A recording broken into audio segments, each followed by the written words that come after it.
কর্ম, ধর্ম আর কর্তব্য, এই তিনটি একে অপরের সাথে জড়িত। আর অনেক সময় এই তিনটি পালন করতে করতে আমাদের সেই ব্যক্তির সামনে গিয়ে দাঁড়াতে হয়, তার বিরুদ্ধেই যেতে হয়, যাকে আমরা সব থেকে বেশি ভালোবাসি। কিন্তু সেইখানে এই যুদ্ধ কোনো ব্যক্তিগত যুদ্ধ থাকে না। এ হলো কর্ম, ধর্ম আর কর্তব্যের যুদ্ধ। এটা সরল নয়, অত্যন্ত কঠিন হয় তার সম্মুখীন হওয়া যাকে আমরা সব থেকে বেশি সম্মান করি। কিন্তু আমাদের তো আমাদের ধর্মের পথে চলতেই হবে, কারণ আমরা কর্মবদ্ধ, কর্তব্যবদ্ধ, আর এটাই করা উচিত। শুধু এটুকু মনে রাখবেন, যদি আপনার উদ্দেশ্য শুভ হয়, আপনার ভাবনা শুভ হয়, আপনি যদি কর্ম, ধর্ম আর কর্তব্যের পথে অগ্রসর হন, তাহলে এই প্রক্রিয়াতে যদি আপনাকে আপনার আরাধ্যেরও সামনে দাঁড়াতে হয়, তাহলেও আপনার কোনো ক্ষতি হবে না। তাহলে আসুন আর আমার সাথে ভালোবেসে বলুন, রাধা রাধা। প্রেম এই সংসারে এসেছিল এই সংসারকে প্রেমের শিক্ষা দেওয়ার জন্য, এই জীবনের সুখের অনুভূতি আসলে কি তা শেখানোর জন্য। কিন্তু যদি সত্যি কথা বলি, তো আমি নিজেই প্রতিদিন প্রেমের নতুন নতুন স্বরূপ দেখতে পাই, প্রেমের একটা নতুন অনুভূতি প্রত্যেক নতুন দিনে। আর তার কারণ হলো এই প্রেম অনন্ত, এ হলো দৈব। প্রেম হলো এই সংসারের সব থেকে বড় ঢাল এবং সব থেকে বড় অস্ত্র। এই প্রেম ছাড়া না কোনো ন্যায় হয় আর না কোনো শাস্ত্র, না জীবন আছে আর না অন্ত। এবার যদি এই প্রেম মনের মধ্যে বাস করতে শুরু করে, তাহলে কখনো কোনো সমস্যাই হবে না। আর যদি হয়েও থাকে, তাহলে তা স্থায়ী হবে না। এই প্রেম কি না করতে পারে? এই প্রেম সমস্ত সমস্যা মিটিয়ে ফেলতে পারে, আপনার মনের মধ্যে অহংকারকেও বিনাশ করে দিতে পারে, আপনাকে সাক্ষাৎ ঈশ্বরের সাথে দেখা করাতে পারে। তাই প্রেমের দ্বারা প্রয়াস করতে থাকুন, এই সংসারের প্রত্যেক মানুষকে, প্রত্যেক বস্তুকে, প্রত্যেক জীব জন্তুকে ভালোবাসবেন। আর এই প্রেমের দ্বারাই বলুন, রাধা রাধা। মানুষ অসুস্থ কেন হন? শারীরিক দুর্বলতার কারণে? না, মানুষ অসুস্থ হন তার মানসিকতার কারণে, তার বিবেকের কারণে, তার কর্মের কারণে, তার ক্রোধের কারণে।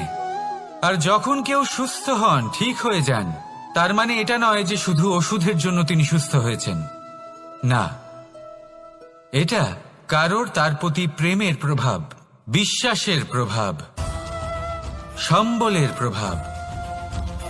শুধুমাত্র ওষুধ দিয়ে কিছুই হয় না।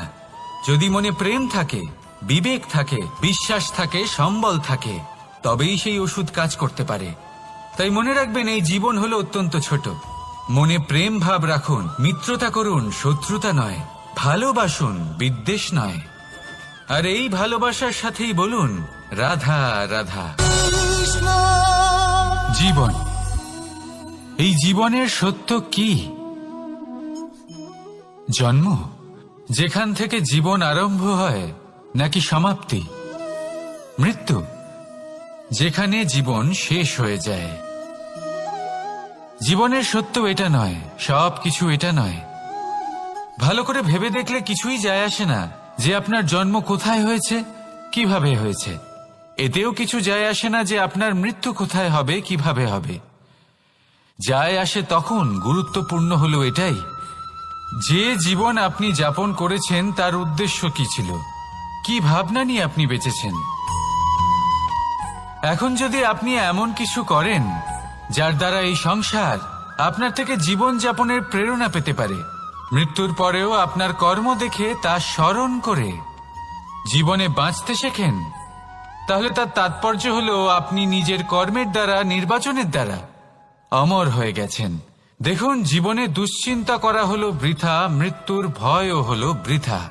কারণ আত্মা কখনো মরে না, তাকে কেউ শেষ করতে পারে না। না কাল, না মৃত্যু, আর না সময়।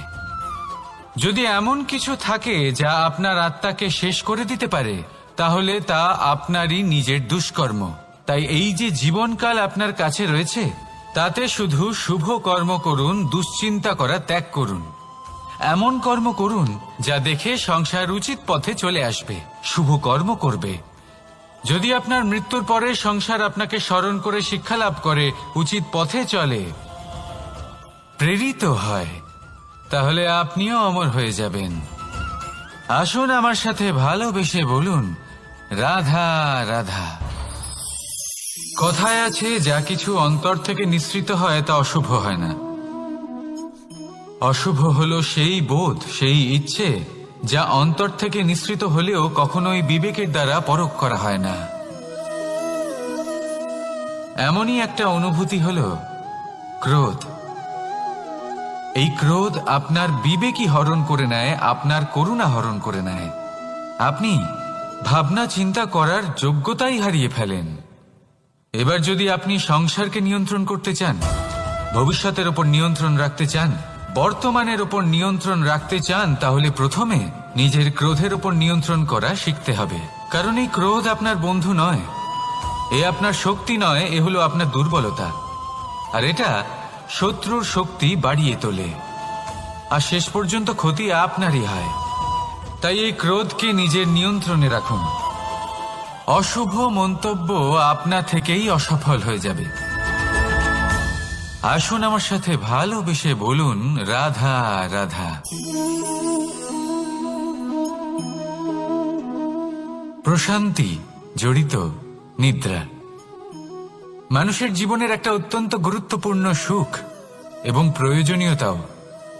দেখতে গেলে এই সংসারের প্রত্যেক পশু পাখি, প্রত্যেক জীব অবশ্যই নিদ্রা প্রাপ্ত করেন, কিন্তু মানুষ, যার মধ্যে বিচার বিবেচনা করার শক্তি অন্যদের থেকে অনেক বেশি, তার কিন্তু ঘুমের কিছু সমস্যা অবশ্যই হয়। কি বলেন? তাই তো। এবার এর কারণ কি? চিন্তা। এবার চিন্তা আমাদের সবার জীবনে আছে। আমরা সকলে জানি যে চিন্তা কখনো আমাদের সাহায্য করে না, তাও আমাদের জীবনে আছে। কেন? চিন্তার মাধ্যমে কি কখনো কোনো সমস্যার সমাধান হয়েছে? অর্থের চিন্তা করলে কি অর্থ লাভ হয়? ভবিষ্যতের চিন্তা করলে কি ভবিষ্যৎ ঠিক হয়ে যায়? স্বাস্থ্যের চিন্তা করলে কি স্বাস্থ্য নিজে থেকেই ঠিক হয়? হয় না। তাহলে এই সব কিছু থেকে আমাদের একটা ছোট্ট শিক্ষা অবশ্যই লাভ করা উচিত। আপনিও আপনার কাঁধ থেকে চিন্তার এই বোঝা নামিয়ে ফেলুন। আর ইচ্ছে, এই সব ইচ্ছে একত্রিত হয়ে আমাদের মনে চিন্তা উৎপন্ন করে। তাই এই চিন্তাগুলিকে ত্যাগ করুন। প্রকৃতির প্রেমের ওপর বিশ্বাস রাখুন। মনে রাখবেন, যিনি চিন্তা মুক্ত হবেন তিনি চিতা মুক্ত হবেন। সুখের নিদ্রা প্রাপ্ত করুন, আর নিদ্রায় যাবার আগে আমার সাথে ভালোবেসে বলুন, রাধা রাধা। মহাদেব সেই দেবতা যিনি মহান, যাকে দেবতাদের দেবতা বলা হয়, যিনি হলেন আমার আরাধ্য। কখনো আপনার মনে এই প্রশ্ন এসেছে যে শিবকেই কেন মহাদেব বলা হয়, অন্য কোনো দেবতাকে কেন বলা হয় না? সেই কারণ মহাদেবের মধ্যে, ওনার মধ্যে এমন এক বিশেষ গুণ রয়েছে যা অন্য কারণ নেই। তা হলো নিঃস্বার্থ হয়ে মানুষের সেবা করা। যদি প্রয়োজন পড়ে, যদি সৃষ্টির পথে বিনাশের কালো মেঘ ছেয়ে থাকে, তখন নিজের প্রাণের চিন্তা না করে হলাহল পান করার জন্য প্রস্তুত থাকেন মহাদেব। আর এই অদ্বিতীয় ত্যাগের জন্যই শিবকে মহাদেব বলে ডাকা হয়। এবার যদি কোনো মানুষও নিঃস্বার্থ ভাবনার দ্বারা নিজেকে অর্পণ করে দেয় এই জগতের কল্যাণের জন্য, মানুষের সেবার জন্য, তাহলে তিনিও মহাপুরুষ, মহামানব হতে পারেন। যদি কেউ অভুক্ত থাকেন, তাহলে নিজের থালা থেকে অর্ধেক খাবার তাকে দিয়ে দিন। যদি কেউ অসুস্থ হন, তাহলে তাকে সেবা করার, চিকিৎসা করার চেষ্টা করুন। এই জীবন শুধু নিজের জন্য নয়, অন্যদের প্রতি, সমস্ত সংসারের প্রতি উৎসর্গ করুন। যদি এই সব মানুষ শিখে যান, তাহলে তিনি মহাদেবের পথে অগ্রসর হতে পারেন। যদি মানুষ নিঃস্বার্থ ভাবনার দ্বারা এই সংসারের সেবা করতে শিখে যান, তাহলে তিনি নিশ্চিত রূপে মহামানব অবশ্যই হতে পারবেন। আসুন আমার সাথে ভালোবেসে বলুন, রাধা রাধা। স্বর্ণ, হিরে, মুক্ত, মানিক, এই সব কিছুকে আগে পাথর বলা হতো। তাহলে এমন কি হলো যে এদের রত্ন বলা হয়? আর রত্ন তা বাস্তবে আসলে কি? এটা হলো সেই পাথর যাকে আগে আগুনের তাপ সহ্য করতে হয়েছে, পরখ করা হয়েছে, যাচাই করা হয়েছে, এদের কাটার চেষ্টা করা হয়েছে, কিন্তু তারা কখনোই নষ্ট হয়নি, বরং তারা আরো উদ্ভাসিত হয়েছে, আরো উজ্জ্বল হয়েছে, এই সংসারে আরো প্রকাশ ছড়িয়ে দিয়েছে। সেই জন্য এরা হলো এত অমূল্য, সেই জন্য এরা হলো বহুমূল্য, সেই জন্য এদের রত্ন বলা হয়। এবার মানুষের কাছেও এই নির্বাচনের অধিকার রয়েছে যে আমরা শুধু পাথর হয়ে থাকব নাকি রত্ন হয়ে থাকব। কিভাবে? আমাদের জীবনেও অনেক সমস্যা রয়েছে, বাধা আছে, বিপত্তি আছে। আমরা সেই বাধার তাপে উত্তপ্ত হই, এই সমস্যা আমাদের কাটার চেষ্টা করে। অনেক মানুষ বিভিন্ন পরিস্থিতি আমাদের ভাঙার চেষ্টা করে, কিন্তু আমাদের নষ্ট হলে চলবে না। যেভাবে এই রত্ন সমস্যার সম্মুখীন হয়ে পাথর থেকে রত্ন হয়েছে, সেইভাবেই আমাদেরও আমাদের সমস্যার সম্মুখীন হয়ে রত্ন হয়ে উঠতে হবে, এই সংসারে প্রকাশের স্রোত হয়ে উঠতে হবে। তাহলে এটাই করুন আর আমার সাথে ভালোবেসে বলুন, রাধা রাধা। সংসারে সব থেকে বড় শক্তি আসলে কি? কেউ বলবেন শারীরিক শক্তি, কেউ বলবেন অস্ত্রের শক্তি, কেউ বলবেন জ্ঞানের শক্তি। ঠিক আছে, কিন্তু যদি আমি বলি সংসারের সব থেকে বড় শক্তি হলো শক্তি কোনো এক তথ্যের, আগে হ্যাঁ, তথ্য। এই তথ্য নিজেই কিন্তু খুব শক্তিশালী, অত্যন্ত শক্তিশালী অস্ত্র হলো এই তথ্য। আর সত্যি বলতে অনুচিত তথ্যের থেকে অনেক বেশি ঘাতক হলো অসম্পূর্ণ তথ্য। যেরকম আজ শাম্ব রুক্মির সাথে করেছে, ওকে অসম্পূর্ণ তথ্য দিয়েছে, তার ফলে বিনাশ হলো। যদি এইভাবেই আপনার কাছেও কোনো অসম্পূর্ণ তথ্য আসে, আর যদি আপনি তা পরখ না করে দেখেন, যাচাই না করে দেখেন, আর নিজের কর্ম করেন, তাহলে উত্থানের বদলে আপনি পতনের সম্মুখীন হবেন, বিকাশের বদলে আপনার বিনাশ হয়ে যাবে। মনে রাখবেন একটা অত্যন্ত গুরুত্বপূর্ণ কথা, সঠিক তথ্য পাওয়া সঠিক তথ্য দেওয়ার থেকে অনেক বেশি গুরুত্বপূর্ণ।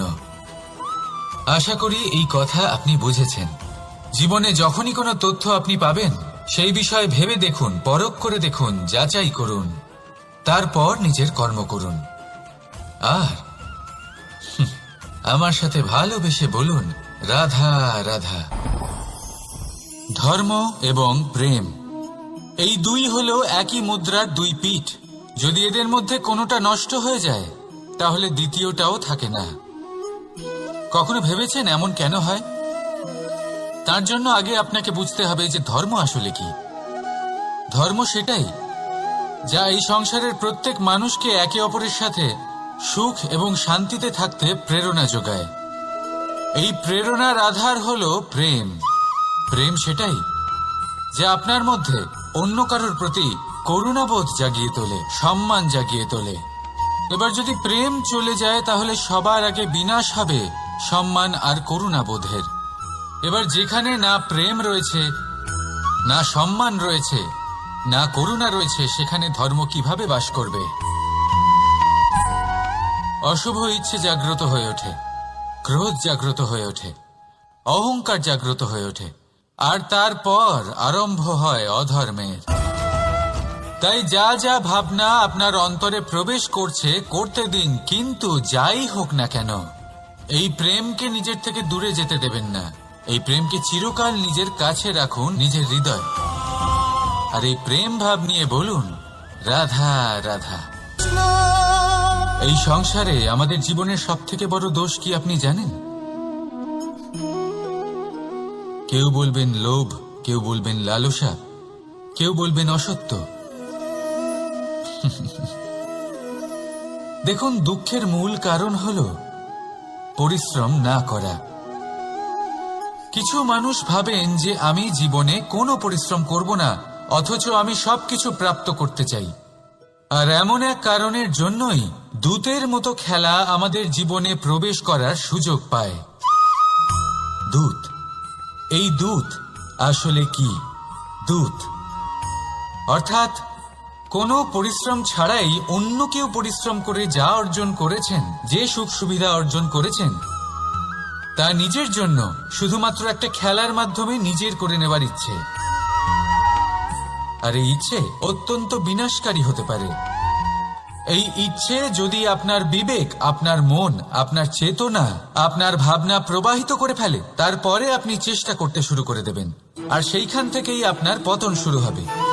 এই চেষ্টা করবেন যে অন্য কারোর জীবনের সমস্ত ধন, তার সমস্ত জীবন সম্পূর্ণভাবে নিজের করে নেওয়ার। কারণ প্রথমে আশা জাগ্রত হয়, আর এই আশা হতাশায় পরিণত হতে সময় লাগে না। এই হতাশা কুণ্ঠায় পরিণত হতে সময় লাগে না, কুণ্ঠা লোভে পরিণত হতে সময় লাগে না, আর এই লোভ প্রতিশোধ স্পৃহাতে পরিণত হতে সময় লাগে না। আর যখন এই সব কিছু হয়, আপনি দুষ্ট হয়ে যান। আর সবাই জানেন যে প্রত্যেক দুষ্ট ব্যক্তির পতন হলো অবশ্যম্ভাবী।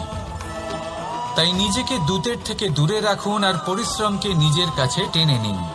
জীবনে আপনার যা যা স্বপ্ন রয়েছে, যা আপনি করতে চান, শুধুই পরিশ্রম দ্বারা অর্জন করুন। তাহলে তাই করুন, আর আমার সাথে ভালোবেসে বলুন, রাধা রাধা। জীবনে কিছু শেখা অত্যন্ত গুরুত্বপূর্ণ। এবার কি কি শিখতে হবে, সেই সব শেখানোর জন্য অনেক শিক্ষক রয়েছেন। কিন্তু কি শিখবেন না আর কি করবেন না, এটা আমাদের নিজের অভিজ্ঞতা দিয়ে শিখতে হয়। কিন্তু তার মানে এটা নয় যে যদি আপনাকে শিখতে হয় যে আগুনের তাপ কতটা, আপনাকে আগুনের মধ্যে হাত দিতে হবে। না, অন্য কারোর অভিজ্ঞতা দ্বারাও শিখতে পারেন। প্রশ্ন শুধুমাত্র একটাই যে আপনি কি শিখতে চান নাকি চান না। যদি আপনি এটাই ভাবেন যে আমি শুধুই নিজের অভিজ্ঞতা দ্বারাই শিখতে চাই, তাহলে জীবনকাল ছোট মনে হবে, অনেক কিছুই শিখতে পারবেন না। তাই নিজের সাথে সাথে বড়দের অভিজ্ঞতা দ্বারাও শেখা শুরু করে দিন। এই সংসারের অভিজ্ঞতা দ্বারা শিখতে শুরু করে দিন। আর এটা নিশ্চিত রূপে শেখা আবশ্যক যে কখন কি করবেন না, কোথায় থামতে হবে আর কোথায় থামবেন না। তাহলে আসুন আর আমার সাথে ভালোবেসে বলুন, রাধা রাধা। ভোজন। এবার ভোজন সংগ্রহ করার জন্য মানুষ কি না করেন, সবসময় চেষ্টা করতে থাকেন। ফসল উৎপাদনের জন্য অনেক পরিশ্রম করতে থাকেন, কিন্তু অনেক সময় অনেক পরিশ্রম করার পরেও ফসল ভালো উৎপাদন হয় না। এর কারণ কি? কারণ হলো এটাই যে আপনি পরিশ্রম হয়তো অনেক করেছেন, কিন্তু আপনার নজর তো সেই বীজের দিকে ছিলই না যা আপনি রোপণ করেছেন। সেই জন্য সবসময় কোনো বীজ রোপণ করার আগে তাকে পরখ করে দেখুন, তা অত্যন্ত আবশ্যক। আর সেইভাবেই যখনই কোনো কর্মের প্রশ্ন আসে, তাহলে সেখানে শুধুমাত্র পরিশ্রম যথেষ্ট নয়। সেই কাজের প্রতি আপনার কর্তব্য কি, আপনার উদ্দেশ্য কি, সেটা জানা হলো অত্যন্ত গুরুত্বপূর্ণ। তাই কর্ম করুন, কিন্তু সেই কর্মের প্রতি আপনার যা উদ্দেশ্য তার মাহাত্ম্য বুঝতে চেষ্টা করুন। তাহলে আসুন আমার সাথে ভালোবেসে বলুন, রাধা রাধা। স্বপ্ন। আমরা জীবনে স্বপ্ন দেখতে থাকি, সেটা পূরণ করার পূর্ণ প্রয়াস করে থাকি। কিন্তু এই স্বপ্ন পূরণ না হওয়ার পরিস্থিতিতে আমরা ভেঙে পড়ি, ছিন্ন বিচ্ছিন্ন হই। আর তারপরই বোঝা আমরা আগামী প্রজন্মের ওপর রীতিমতো চাপিয়ে দিই। আমরা এটাই মনে করি যে আমরা যেটা হতে পারিনি সেটা আমাদের সন্তান অবশ্যই হবে। আমরা যা কখনো পাইনি আমাদের সন্তান অবশ্যই তা পাবে। এটা যে অনুচিত সেটা আমরা ভাবি না, কিন্তু এটা ভুল। আর এই ভুল আমরা সকলেই করে থাকি। সন্তান, প্রকৃতি আর পরমাত্মার আশীর্বাদ। ওদের ভেতরে তাদের নিজের একটা অস্তিত্ব লুকিয়ে থাকে। রাধা রাধা। এই পুকুর দেখছেন আপনি? পুকুরের জল কখনো প্রবাহিত হয় না, একই স্থানে জমে থাকে, আর সেই কারণে কিছুদিন পর ময়লা হতে শুরু করে। কিন্তু তাও আমরা একে ত্যাগ করি না, আমরা তবুও একে পুজো করি। শুধুমাত্র এই কারণে নয় যে অতীতে সে আমাদের তৃষ্ণা মিটিয়েছে, কিন্তু এই কারণেও যে যদিও বা সে ভবিষ্যতে আমাদের তৃষ্ণা না মেটায়, কিন্তু প্রয়োজন হলে আগুন অবশ্যই নেভাতে পারে। ঠিক সেই রকমই হয় আমাদের সম্পর্ক, সম্পর্ক যা আমরা বহু বছর পরিশ্রম করে তৈরি করি, যে দরকার পড়লে আমাদের সহায়ক হয় কোনো না কোনোভাবে। সেই জন্য সম্মান করতে শিখুন এই সম্পর্কগুলিকে, শিখুন এই সম্পর্কগুলিকে অটুট রাখতে। কথায় কথায় এই সম্পর্কগুলিকে ভেঙে দিতে শিখবেন না। রাধা রাধা। বিষ, এই শব্দটা শুনলেই মনে অনেক কল্পনা জন্ম নেয়। কল্পনা অসহ্যকর তিক্ততা, কল্পনা অত্যন্ত বেদনাদায়ক মৃত্যু। এবার যদি আপনাকে জিজ্ঞেস করা হয় যে সবচেয়ে বিষাক্ত বিষ কোনটা, তাহলে আপনি কি বলবেন? কেউ বলবে সর্পের বিষ, কেউ বলবে কাঁকড়া বিছের, কেউ বলবে কালকিউটের বিষ। কিন্তু না, এই সমস্ত রকম বিষ সেই বিষের সামনে টিকতে পারবে না যাকে আমরা বলে থাকি কানের মধ্যে ঢালা বিষ। শুনতে অত্যন্ত মিষ্টি, কিন্তু তিক্ততায় অত্যন্ত বিষাক্ত। পেটের মধ্যে যাওয়া এই বিষ শুধুমাত্র একটি মানুষের মৃত্যুর কারণ হয়, কেবল একটি। কিন্তু কানের মধ্যে ঢালা এই বিষ একাধিক সম্পর্কের নাশ করতে পারে। আর এটাতে সেই ব্যক্তির ভুল নেই যে আপনার কানে বিষ ভরেছে, আপনি তাকে দোষ দিতে পারেন না। এখানে দোষ আপনার নিজের, যে এই বিষকে আপনি নিজের উপরে প্রভাব ফেলতে দিয়েছেন, এই বিষকে সুযোগ দিয়েছেন আপনার ক্ষতি করতে। এটা আপনার ভুল। সেই জন্য কুমন্ত্রণায় কখনো কান দেবেন না। আপনার মনে ভালোবাসার দৃঢ়তা জাগিয়ে তুলুন আর নষ্ট করে দিন এই সংসারের সমস্ত বিষের প্রভাবকে। রাধা রাধা। জীবন, আমাদের এই জীবন সুখ আর দুঃখ, এই দুইয়ের মিশ্রণ। এদের সংমিশ্রণই জীবনের ভারসাম্য বজায় রাখে। এখন এই সুখ, সুখ এমন এক বস্তু যাকে সবাই খুঁজে চলেছে। দুঃখ এমন এক অনুভূতি যা সবার কাছে আছে। আমাদের প্রত্যেকের জীবনে সুখ আর দুঃখ আসতে থাকবে আর যেতেও থাকবে, এটা অবশ্যই জীবনে থাকবে। কিন্তু সফলতা, এটা সবার জীবনে আসে না। কেন? কারণ এই সফলতা সুখ আর দুঃখের দ্বারা প্রাপ্ত হয় না। সফলতা প্রাপ্ত হয় নিজের উপরে বিশ্বাস করতে থাকলে। আকাশের ওই সূর্যকে দেখুন, সূর্যের বিশ্বাস আছে নিজের উপর যে সে সমস্ত জগৎকে আলোকিত করতে পারবে, নিজের প্রথম রশ্মি দিয়ে অন্ধকারকে দূর করতে পারবে। সূর্য এই বিশ্বাস নিয়েই আসে, আর কিছুক্ষণের মধ্যেই সমস্ত সংসার থেকে অন্ধকারকে বিনাশ করে ফেলে সে। তাহলে মনে রাখবেন, এই সুখের আভাস, এই দুঃখের অনুভূতি আসতেও থাকবে আর যেতেও থাকবে। শুধু নিজের উপরে বিশ্বাস রাখুন, তারপর দেখবেন এই সফলতা আপনার দাস হয়ে থাকবে।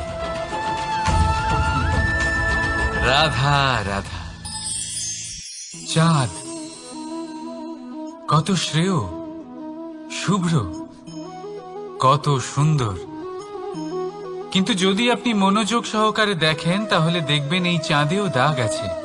আর এই দাগগুলি থাকার কারণে কি এই চাঁদের মাহাত্ম্য কখনো কমে যায়? কখনো নয়। এর কারণ হলো চাঁদের নিরন্তর চেষ্টা। একবার এই আকাশে দেখুন, এই অন্ধকার সবসময় চেষ্টা করে চাঁদকে ঢেকে দেওয়া, কিন্তু এই চাঁদ সবসময় এই অন্ধকারের সাথে লড়াই করতে থাকে।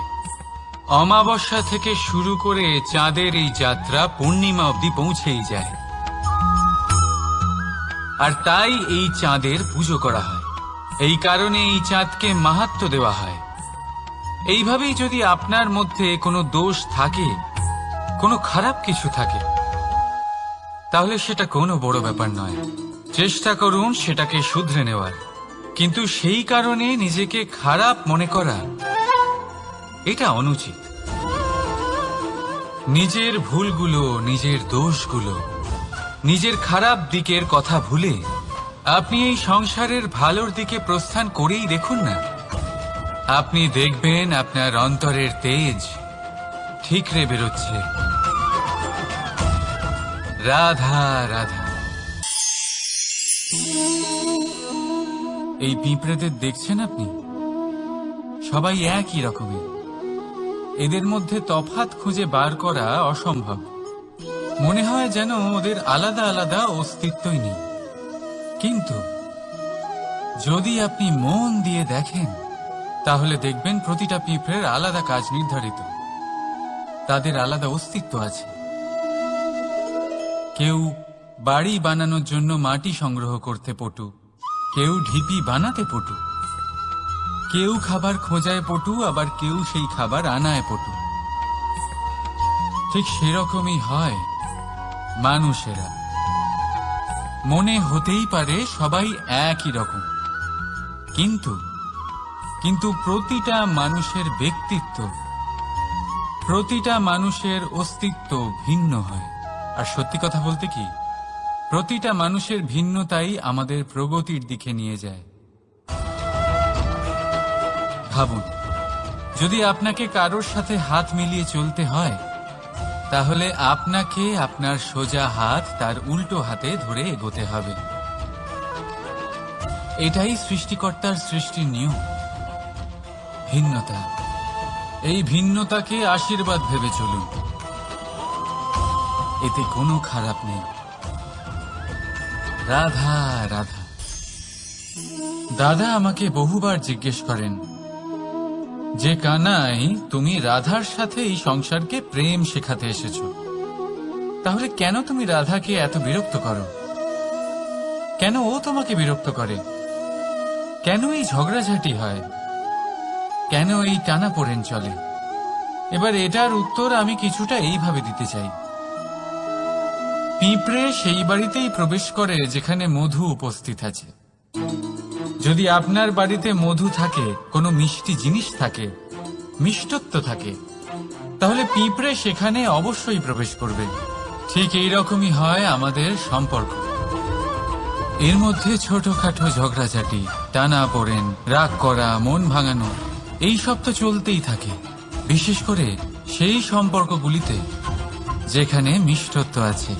মনে রাখবেন, যেই সম্পর্কে কোনো খুনসুটি নেই, রাগ করা, মান ভাঙানো নেই, কোনো ছোটখাটো ঝগড়াঝাটি নেই, সেই সম্পর্ক শুধুমাত্র মস্তিষ্ক দিয়ে পালন করা হচ্ছে, মন থেকে নয়। তাই মন থেকে ভালোবাসতে শিখুন।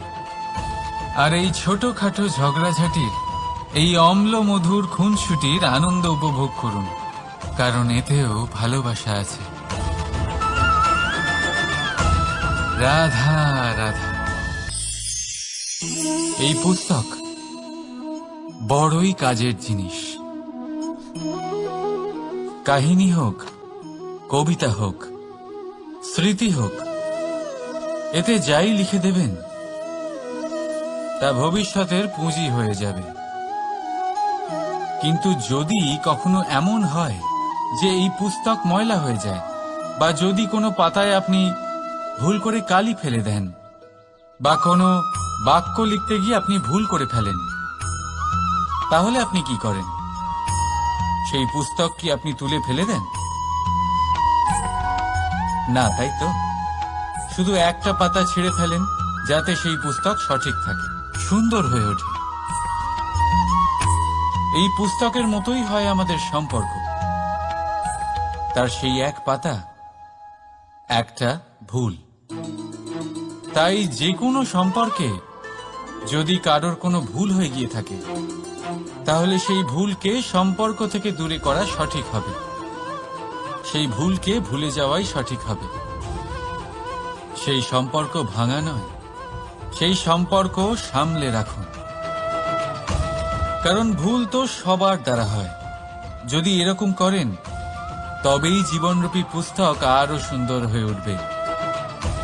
একে অপরকে ক্ষমা করতে শিখুন, একে অপরের ভুলকে ভুলে যেতে শিখুন।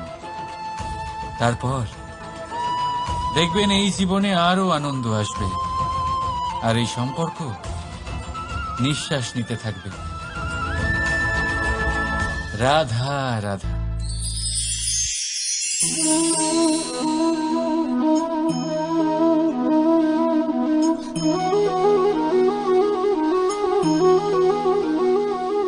আমার এই ছায়া দেখতে পাচ্ছেন আপনি? প্রকাশের স্রোত যখন মধুর আর দূরে থাকে, তখন এই ছায়া লম্বা হয়ে যায়। কিন্তু যেই প্রকাশের স্রোত মাথার উপরে চলে আসে, এই ছায়ার আকার ক্রমশ ছোট হতে থাকে, আর অন্ধকারে তো এই ছায়া বিলুপ্ত হয়ে যায়। কিছুটা এরকমই হয় আমাদের অহংকার। সুখের আগমন হলে, বৈভবের উপলব্ধিতে এটা বাড়তে থাকে। কিন্তু যেই সংকটের তাপ বেড়ে ওঠে, অহংকার ছোট হতে থাকে।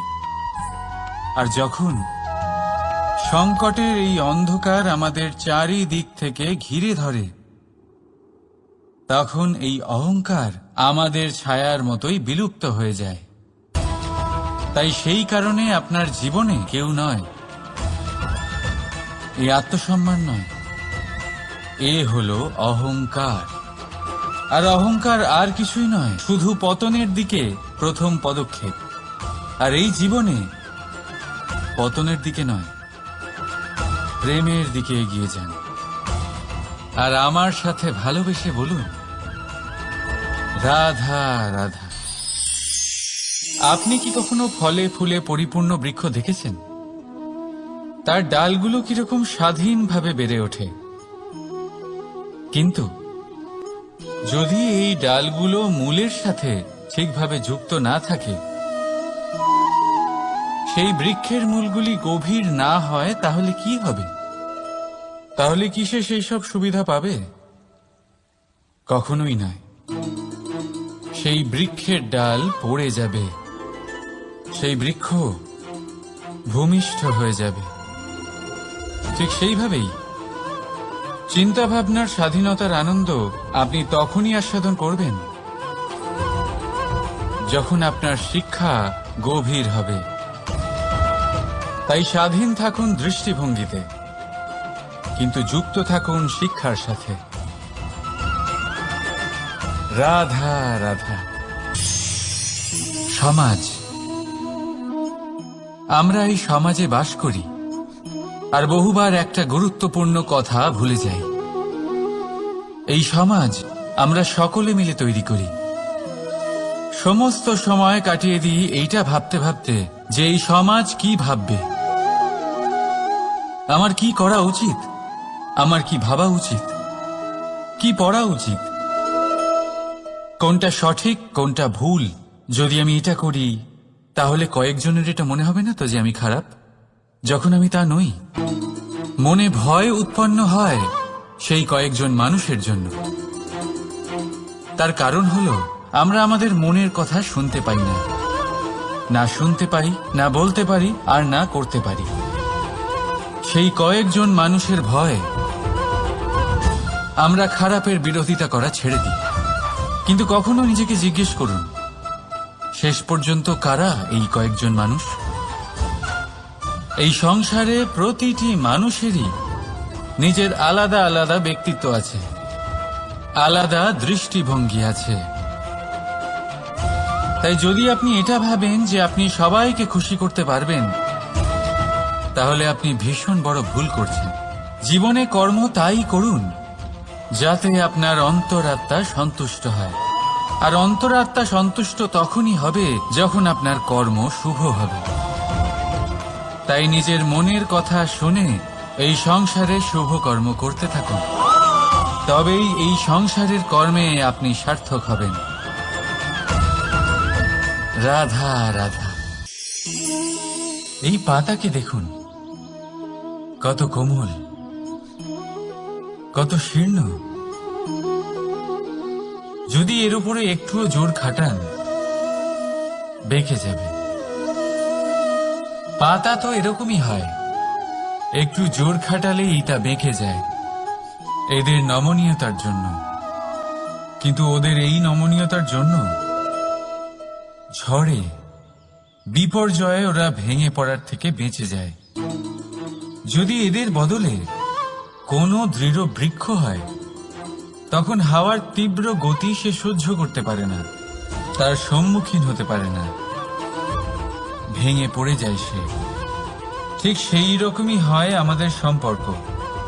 যদি এর মধ্যে সেই নমনীয়তা না থাকে, অহংকারের দৃঢ়তা থাকে, সেই সম্পর্ক নষ্ট হয়ে যায়। তাই আনুন এই নমনীয়তা আপনার সম্পর্কে, যাতে কাল যদি কোনো সমস্যা এসে দাঁড়ায়, এই সম্পর্ক যেন না ভেঙে যায়। একবার ওই আকাশের দিকে তাকান, সূর্য চন্দ্রকে দেখে নত হয়ে যায়, আর আমরা তো সাধারণ মানুষ। তাই সম্পর্ক নিচু করবেন না, সম্পর্কের সামনে নত হতে শিখুন। রাধা রাধা। প্রেম, আমরা সকলে প্রেম করি, প্রেম পাওয়ার চেষ্টা করতে থাকি।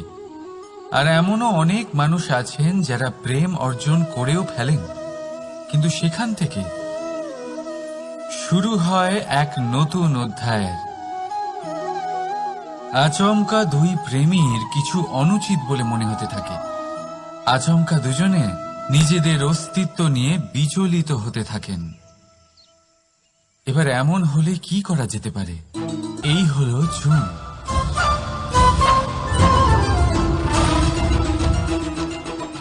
এবার এটাকে দেখুন, যখন চুন আর হলুদকে একসাথে মিলিয়ে দেওয়া হলো, তখন ওরা নিজেদের রং ত্যাগ করে দিয়ে একটা নতুন রং তৈরি করল। প্রেমের রঙও কিছুটা এইভাবে অর্জন করা হয়।